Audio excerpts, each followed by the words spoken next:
بالنسبه لي انا الكونسيرج نتاع العماره كل شيء نرى فيه قدام عيني. رباط المدينه. ايوه. احتنونا المداخل نتاع العماره، ما تنجمش تدخل الطبه، المرضى كل هربت للعمارات الاخرى ومشيوا لبلايص اخرى. الباركينج مسكرين على الكراهب يرقطوا، جي يتكلموا يقول لك جي سوي تري فاتيغي وتوانسه انتم راسيزم جماعه يوسخوا في اي بلاصه. الحصيل كارثه على صفاقس، كارثه كبيره. وماذا بيا نوصل صوتي للمسؤولين في صفاقس رانا يشوفونا حل، رانا تعبنا برشا. ميرسي.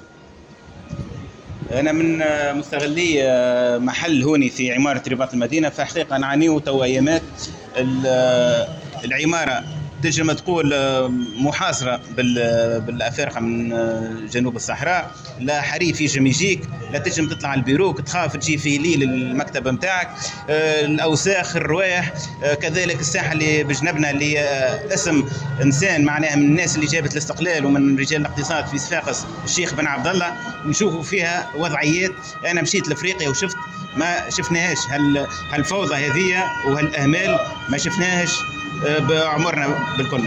الرجاء التدخل السريع وصبينا عريضه في ولايه صفاقس لإيجاد حل للموضوع هذا. والله اللي قاعد يصير اللي نراو فيه لهنا عيب على تونس وعيب على صفاقس وعيب على البلاد هذه. احنا في صفاقس كما تراو في كل شيء، احنا زبله كلها في صفاقس، حتى شيء وكمل تواكل هنا. احنا راهو نقدروه ونحترموهم الافارقه راهو ويسخفونا. فضل تشوف الناس الكل قاعدين تعينهم، كل واحد يجيب لهم ياكلوا كذا. هذا مش حل العباد، هذا حل الدوله، والدوله اللي هي لهنا مقصره وحطتنا لهنا. احنا راهو ما نجموش نخدموا، راهو ما ينجم يطلع حد الكابيني ولا العماره ولا كل مهنه راهو ما ينجموش يطلعوا. انا ساعات يصيروا بركاجات هم راه يجرحوها ويفكوا لها ساكه. يا اخي هما مساكن، هما جيعانين. هما لهنا كي تشوفهم تواكل لي زافريكان لي زيفواريان وكلهم راهم جويعه، راهم ما ياكلوش. تخيل انت كان جيعان وما عندوش باش ياكل، شنو ينجم يعمل؟ انت حاطه في سنتر فيل هنا في وسط العباد، في وسط اللي احنا راهو يسخفونا، احنا راهو نشوفوهم رانا نتعاطفوا معاهم. راهو ماناش احنا الناس الكل تعزم راهو وتخاف عليهم.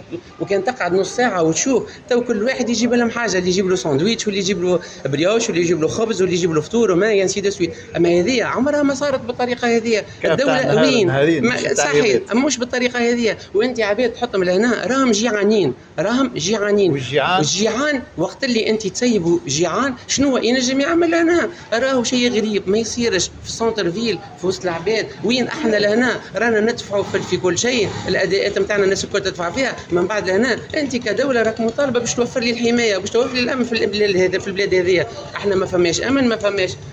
هذا هو اللي نجم نقوله. دونك احنا ماذا بينا توصلنا صوتنا لا وحدنا ما عادش نجموا ان احنا اجتهدنا وصرفنا وجبنا دي سوجيغارد لهنا. الامور ما هيش هذه من حقنا احنا على الدوله ان هي اللي تتلهى بالحوايج هذوما، مش دورنا احنا هذه. وصفاقس هذه راه فاسون جينيرال ماذا بينا يقدروها شويه ويحسبوها راهو بلاد تابعه تونس، ماناش البرا. راهو احنا اذا كان ناخذوا سياسه، ناخذوا كوره، ناخذوا ترفيه، احنا ما عندنا حتى شيء. احنا اطول ساحل عندنا لهنا في زيركس وانا ما نعوموش باش نعوم نشوف المهديه. يا اخي نورمال يا اخي، علاش خاطرنا صفاقسيه يا اخي؟ هذا هو اللي لازم يصير، مش نورمال.